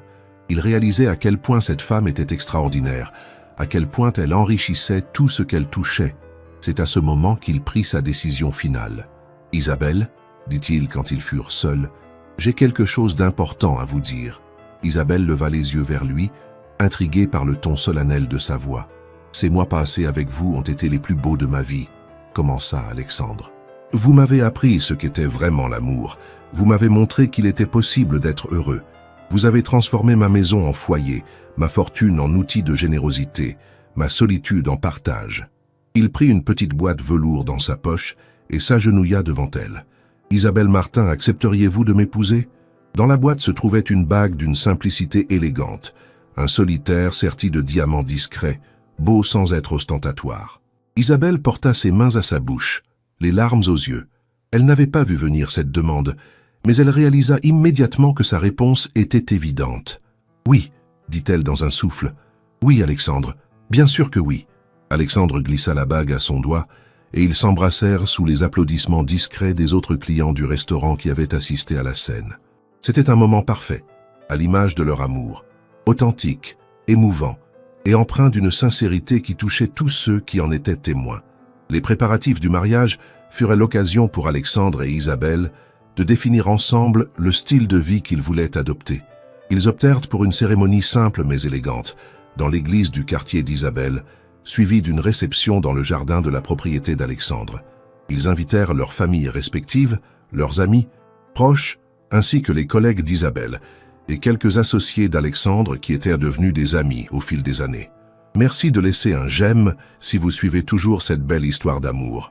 Dans les commentaires, dites-nous, êtes-vous ému par cette demande en mariage? Comment imaginez-vous la suite de leur histoire? La famille d'Alexandre, d'abord surprise par ce choix qu'elle jugeait atypique, fut rapidement conquise par la simplicité et la sincérité d'Isabelle. Sa mère, une femme austère qui n'avait jamais vraiment approuvé les conquêtes précédentes de son fils, avoua à Alexandre qu'elle n'avait jamais vu une femme lui faire autant de bien. « Elle t'a rendu ton humanité », lui dit-elle un jour. « C'est le plus beau cadeau qu'elle pouvait te faire. » Quant aux parents d'Isabelle, des gens simples et chaleureux du sud de la France, ils furent d'abord intimidés par la richesse d'Alexandre, mais ils furent vite rassurés par sa simplicité et son amour évident pour leur fille. Le jour du mariage, par une belle matinée de septembre, Alexandre attendait Isabelle devant l'autel avec une émotion qu'il n'avait jamais ressentie. L'église Sainte-Marguerite du 11e arrondissement, où Isabelle avait grandi et fait sa communion, était décorée simplement de roses blanches et de feuillages verts. Les bancs étaient remplis d'un mélange touchant. D'un côté, les amis d'Alexandre en costumes élégants, de l'autre, les collègues enseignants d'Isabelle, ses voisins, et même quelques-uns de ses anciens élèves avec leurs parents. Quand les portes de l'église s'ouvrirent et qu'Isabelle apparut au bras de son père, Alexandre sentit son cœur s'arrêter de battre. Elle était radieuse dans une robe de mariée simple mais parfaitement coupée, qu'elle avait choisie pour sa beauté intemporelle plutôt que pour son prix. Ses cheveux châtains étaient relevés en un chignon élégant orné de petites fleurs blanches, et son sourire illuminait toute l'église. En la voyant s'avancer vers lui, Alexandre réalisa qu'il vivait le plus beau jour de sa vie. La cérémonie fut émouvante et authentique. Le père Dubois, qui connaissait Isabelle depuis son enfance, prononça une homélie touchante sur l'amour véritable qui transcende les différences sociales. « Alexandre et Isabelle, dit-il, vous nous prouvez aujourd'hui que l'amour n'a pas de frontières, que deux cœurs sincères peuvent s'unir au-delà de tout ce qui pourrait les séparer. Votre union est un exemple de ce que peut accomplir l'amour quand il est pur et désintéressé. » Ces paroles résonnèrent profondément dans l'assemblée et plus d'un invité essuya discrètement une larme. Quand vint le moment de l'échange des vœux, Alexandre et Isabelle avaient choisi de s'exprimer avec leurs propres mots. Alexandre prit les mains d'Isabelle et la regarda dans les yeux. « Isabelle, avant de vous rencontrer, j'avais tout ce que l'argent peut acheter, mais rien de ce qui compte vraiment. Vous m'avez appris que la vraie richesse se trouve dans l'amour, la générosité et l'authenticité. Vous avez transformé ma maison en foyer, ma solitude en partage, ma fortune en outil de bien. Je promets de vous aimer et de vous chérir, de rester l'homme que vous avez découvert au café Le Procope, celui qui existe au-delà des titres et des possessions. » Isabelle, émue aux larmes, répondit d'une voix tremblante mais claire. « Alexandre, vous m'avez montré qu'il était possible de grandir sans perdre son essence, d'avoir du succès sans oublier ses valeurs. Vous m'avez prouvé que l'amour véritable existe, qu'il peut naître entre deux personnes que tout sépare en apparence, mais que tout unit en réalité. Je promets de vous accompagner dans cette vie, de vous soutenir dans vos projets et de continuer à être la femme simple que vous avez aimée, tout en grandissant à vos côtés. » Leurs vœux touchèrent profondément l'assistance, et quand ils s'embrassèrent pour sceller leur union, l'église résonna d'applaudissements chaleureux. La réception dans le jardin de la propriété d'Alexandre fut à l'image de leur couple, élégante mais chaleureuse, raffinée mais accessible. Henri et son équipe avaient préparé un cocktail mélangeant haute gastronomie et plats régionaux, chers au cœur d'Isabelle. Les invités se mélangèrent naturellement, les enseignants de l'école primaire conversant avec les dirigeants d'entreprise, les voisins d'Isabelle échangeant des anecdotes avec les amis d'Alexandre. Cette mixité sociale, loin d'être artificielle, créait une atmosphère unique de convivialité et de découverte mutuelle. Marcus prononça un discours émouvant qui fit rire et pleurer l'assemblée. « J'ai connu Alexandre depuis nos 20 ans, dit-il, et je peux vous dire qu'il a fallu attendre qu'il rencontre Isabelle pour le voir vraiment heureux. Elle a réussi là où nous avions tous échoué.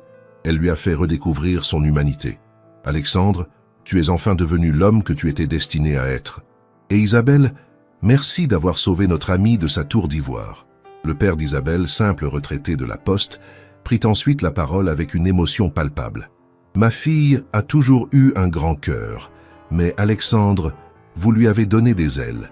Nous vous confions notre trésor le plus précieux. » La soirée se prolongea tard dans la nuit, rythmée par les danses et les rires. Alexandre et Isabelle ouvrirent le bal sur « La vie en rose » d'Édith Piaf, choix qui reflétait parfaitement leur histoire d'amour parisienne. En voyant Isabelle rayonner dans ses bras, Alexandre ne put retenir quelques larmes de bonheur. « Madame Dubois », murmura-t-il à son oreille, « j'aime bien la sonorité de ce nom. » Isabelle sourit. « Moi aussi, monsieur Dubois. Mais j'espère que vous m'aimerez toujours quand je corrigerai les copies de mes élèves dans votre magnifique bureau. » Alexandre rit. « Surtout quand vous ferez cela. C'est exactement la vie que je veux avec vous. » Les mois qui suivirent leur mariage furent une période d'adaptation douce et naturelle. Isabelle s'installa définitivement dans la propriété d'Alexandre, mais elle garda précieusement son petit appartement du 19e, qu'elle transforma en bureau et lieu de retraite quand elle avait besoin de retrouver ses racines. Alexandre, lui, découvrait les joies d'une vie de couple équilibrée. Il avait réorganisé ses priorités professionnelles, déléguant davantage pour passer plus de temps avec sa femme et s'impliquer dans les projets philanthropiques qu'ils développaient ensemble. Leur fondation pour l'éducation prit rapidement de l'ampleur. Isabelle apportait son expertise pédagogique et sa connaissance du terrain, tandis qu'Alexandre mettait à disposition ses ressources financières et son réseau professionnel. Ensemble, ils financèrent la rénovation d'écoles défavorisées, créèrent des programmes de soutien scolaire et organisèrent des sorties culturelles pour des milliers d'enfants qui n'avaient pas la chance de voyager. « Vous savez, dit un jour Isabelle à Alexandre, je n'aurais jamais imaginé pouvoir aider autant d'enfants. Votre fortune entre de bonnes mains. » Alexandre sourit. « Notre fortune, Isabelle. » Et effectivement, elle n'a jamais été aussi bien employée. 1 an après leur mariage, Alexandre eut l'idée qui allait couronner leur bonheur commun. Il proposa à Isabelle de créer une école expérimentale, un établissement pilote qui combinerait excellence académique et pédagogies innovantes, ouvert à tous les enfants sans distinction sociale. « Imaginez, dit-il avec enthousiasme, une école où vos méthodes pédagogiques pourraient s'épanouir sans contraintes budgétaires, où chaque enfant aurait accès aux meilleures ressources éducatives. » Isabelle fut immédiatement séduite par ce projet ambitieux qui donnait un sens concret à leur union. L'école Alexandre et Isabelle Dubois ouvrit ses portes 2 ans plus tard dans un magnifique bâtiment du 15e arrondissement, entièrement rénové selon les principes de l'architecture durable. Isabelle en devint naturellement la directrice pédagogique, mettant en place des méthodes d'enseignement révolutionnaires qui firent rapidement de l'établissement une référence nationale. L'école accueillait des enfants de tous milieux sociaux, la moitié des places étant réservées à des familles modestes grâce à un système de bourse intégrale. Le succès de leur école dépassa toutes leurs espérances. Les médias s'intéressèrent à ce couple atypique qui révolutionnait l'éducation en France, mais Alexandre et Isabelle veillaient à ce que leur vie privée reste préservée. Ils donnaient quelques interviews soigneusement choisies, préférant laisser parler leurs actions plutôt que leurs mots. « Nous ne sommes que les facilitateurs », disait Isabelle lors d'une conférence sur l'innovation pédagogique. « Les vrais héros, ce sont les enseignants qui s'investissent chaque jour auprès des enfants. » Leur bonheur personnel s'épanouissait en parallèle de leur succès professionnel. Alexandre découvrait les joies simples qu'Isabelle lui avait fait redécouvrir. Les promenades dominicales au marché, les soirées à cuisiner ensemble, les conversations passionnées devant la cheminée. Isabelle, elle, appréciait le confort que lui offrait sa nouvelle situation, non pas pour le luxe lui-même, mais pour la liberté qu'il lui donnait de se consacrer entièrement à sa passion pour l'enseignement sans se soucier des contraintes matérielles. 3 ans après leur mariage, Isabelle annonça à Alexandre une nouvelle qui les combla de joie. Elle était enceinte. « Un petit Dubois en route », dit-elle en lui montrant le test de grossesse. Alexandre la souleva dans ses bras et la fit tournoyer, fou de bonheur. « Notre enfant grandira entouré d'amour et de valeurs solides, » dit-il, ému. « Il aura le meilleur des 2 mondes, votre authenticité et nos moyens pour faire le bien. » Isabelle posa sa main sur son ventre encore plat. Il ou elle apprendra que l'argent n'est qu'un outil, que la vraie richesse se trouve dans les relations humaines et la générosité. La grossesse d'Isabelle fut une période merveilleuse pour le couple. Alexandre l'entourait d'attentions délicates, sans jamais être envahissant, et Isabelle continuait son travail à l'école tant que sa santé le permettait. Ils passaient leurs soirées à imaginer l'avenir de leur enfant, à aménager la nurserie, à choisir des prénoms qui reflèteraient leurs valeurs communes. « J'aimerais qu'il ou elle comprenne dès le plus jeune âge que nous avons de la chance, » disait Isabelle, et que cette chance implique des responsabilités. Leur fille, Louise, naquit par une belle matinée de printemps, apportant une joie indescriptible dans leur vie déjà comblée. Alexandre découvrit les émotions de la paternité avec une intensité qui le surprit, tandis qu'Isabelle s'épanouissait dans son rôle de mère tout en continuant à diriger leur école. Louise grandit dans un environnement privilégié, mais équilibré, entourée d'amour, mais éduquée dans la simplicité et la conscience sociale. 5 ans après leur première rencontre au café Le Procope, Alexandre et Isabelle fêtaient leur réussite conjugale et professionnelle, entourés de leurs proches. L'école Dubois était devenue un modèle reproduit dans plusieurs villes de France.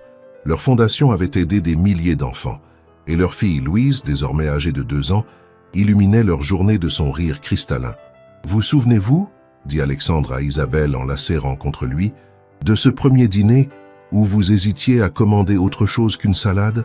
Isabelle rit. « Et vous, vous rappelez-vous de votre angoisse à l'idée de me révéler votre fortune ?» Finalement, continua Isabelle, nos différences ont fait notre force. Vous m'avez donné les moyens de mes ambitions pédagogiques, Et moi, je vous ai aidé à donner un sens à votre réussite. » Alexandre hocha la tête. « Nous avons prouvé qu'amour et argent ne sont pas incompatibles, à condition que l'amour reste la priorité absolue. » Ils regardèrent leur fille jouer dans le jardin de leur propriété, désormais transformé en un véritable foyer familial où résonnaient les rires et les conversations animées. Marcus et Marie-Claire, témoins privilégiés de cette belle histoire, ne manquaient jamais une occasion de taquiner Alexandre sur sa transformation. « Qui aurait cru, disait Marcus, que le requin de la finance deviendrait un papa gâteau et un philanthrope ?» Alexandre souriait, assumant parfaitement cette évolution. « Isabelle m'a sauvé de moi-même, reconnaissait-il. Elle m'a montré que la vraie réussite ne se mesure pas en millions d'euros, mais en vie transformée et en amour partagé. » Leur histoire devint rapidement légendaire dans les cercles parisiens, non pas pour son côté conte de fées, mais pour sa profonde authenticité. On racontait comment une simple institutrice avait humanisé l'un des hommes les plus riches de France, comment un milliardaire solitaire avait trouvé sa voie en aidant l'éducation des enfants défavorisés. Mais Alexandre et Isabelle restaient discrets sur leur intimité, préférant laisser parler leurs actions plutôt que leurs sentiments. Un soir d'automne, 10 ans après leur première rencontre, Alexandre et Isabelle retournèrent au café Le Procope pour célébrer l'anniversaire de leur rencontre. L'établissement n'avait pas changé, avec ses banquettes en velours rouge et son atmosphère chaleureuse.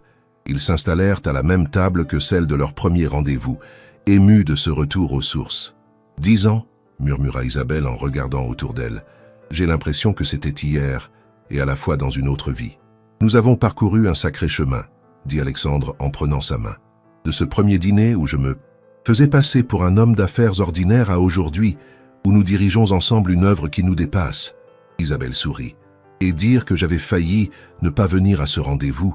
Marie-Claire avait dû insister pendant des semaines. » Alexandre frissonna.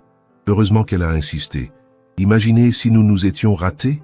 Cette pensée les fit tous les deux sourire, conscients de la chance extraordinaire qu'ils avaient eue.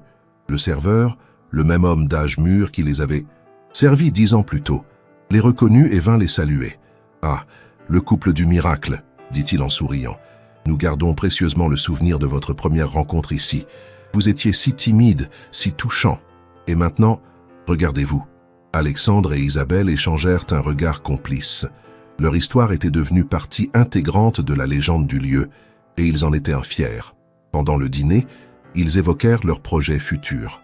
L'école du bois s'apprêtait à ouvrir une antenne à l'étranger, leur fondation développait de nouveaux programmes, et Louise montrait déjà des signes précoces d'intelligence et de sensibilité qui les émerveillaient. « Elle a votre cœur généreux et votre intelligence, » dit Alexandre à Isabelle. « Et votre détermination et votre vision, » répondit Isabelle. « Elle sera formidable, j'en suis sûr. » En rentrant chez eux cette nuit-là, main dans la main sous les lumières de Paris, Alexandre et Isabelle firent le bilan de leur bonheur.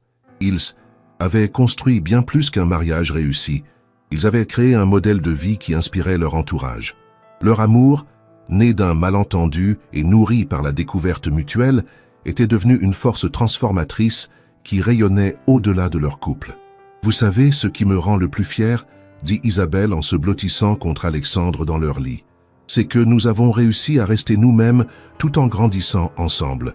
Vous êtes toujours l'homme sensible que j'ai découvert au Procope, et moi je suis restée l'institutrice passionnée que vous avez aimée. » Alexandre caressa ses cheveux. « C'est cela, le secret de notre réussite. Nous nous sommes enrichis mutuellement sans perdre notre essence. » Leur dernière pensée avant de s'endormir allèrent vers Louise qui dormait paisiblement dans sa chambre voisine. Cette petite fille grandirait en sachant qu'elle était aimée inconditionnellement, qu'elle avait des responsabilités envers les autres, et que l'argent n'était qu'un moyen au service de plus nobles causes. Elle serait l'héritière non seulement de la fortune des Dubois, mais surtout de leurs valeurs et de leur exemple. Épilogue. 15 ans plus tard, Louise Dubois, devenue une jeune femme brillante et engagée, prononçait le discours d'inauguration de la 10e école Dubois, cette fois-ci implantée au Sénégal.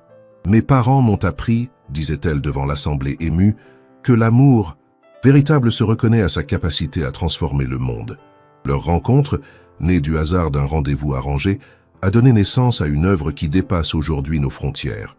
Ils ont prouvé que quand l'amour et la générosité s'unissent, ils peuvent accomplir des miracles. » Alexandre et Isabelle, assis au premier rang, se tenaient la main en écoutant leur fille. Leurs cheveux avaient grisonné, leur visage portait les marques du temps, mais leur amour brillait toujours de la même intensité qu'au premier jour. Ils avaient traversé ensemble les joies et les épreuves, construit une famille unie et une œuvre durable. Leur histoire, commencée dans un petit café parisien, avait touché des milliers de vies à travers le monde. Finalement, murmura Alexandre à l'oreille d'Isabelle, Marcus avait raison ce fameux soir où il m'a forcé à accepter ce rendez-vous. Il m'avait dit que cette fois-ci, c'était différent. Isabelle sourit, ses yeux pétillants de malice. Il ne croyait pas. Si bien dire, nous avons créé quelque chose de vraiment différent. Un amour qui change le monde. Et tandis que Louise continuait son discours, Alexandre et Isabelle savouraient la certitude d'avoir vécu une histoire d'amour exceptionnelle. Une histoire qui continuerait à inspirer bien au-delà de leur existence. Leur amour, né de la rencontre entre deux mondes en apparence incompatibles, avait démontré que les plus belles histoires naissent parfois des différences les plus grandes. Alexandre avait trouvé en Isabelle la femme qui lui avait rendu son humanité, et Isabelle avait découvert en Alexandre l'homme qui avait donné des ailes à ses rêves les plus fous. Ensemble, ils avaient prouvé que l'amour véritable ne connaît pas de frontières sociales et que la vraie richesse se mesure à l'impact positif qu'on laisse sur le monde. Un grand merci de nous avoir suivis dans cette belle histoire d'amour. Si elle vous a plu, n'oubliez pas de laisser un j'aime et de nous dire dans les commentaires ce que vous avez pensé de cette conclusion. Quelle partie de l'histoire vous a le plus ému? Croyez-vous aux histoires d'amour qui transcendent les différences sociales? Votre avis nous intéresse énormément.